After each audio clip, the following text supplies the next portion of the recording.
ढोल सीकियन की नैया मोर पतर कबालम, ढोल सीकियन की नैया जब पतर कबालम। दोस्तों नमस्ते, प्रणाम। मैं आपकी मंजू और स्वागत करती हूँ आदर्श विश्वकर्मा ऑफिशियल चैनल में। एक प्यारा सा बहुत ही सुंदर नाच गीत और अंदाज में आप सबके बीच खुशबू रानी के साथ में आप सब सुनिएगा। अपना प्यार दुलार आशीर्वाद दीजिएगा, चैनल का सपोर्ट कीजिएगा, शेयर कीजिएगा और कमेंट करना ना भूलिएगा।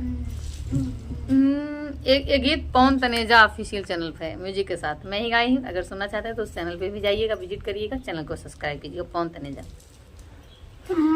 मोर पतर कबालमा, मोर पतर कबालमा, डोल सीकियन की नैया मोर पतर कबालमा, डोल सीकिया की नैया मोर पतर कबालमा।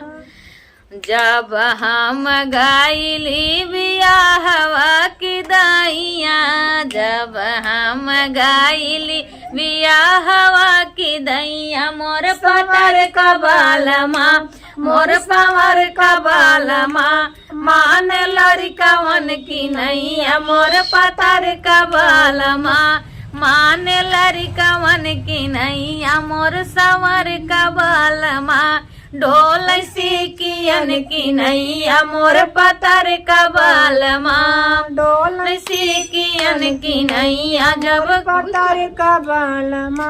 जब हम गाइली गवानवा की दैया, जब हम गाइल का मिला।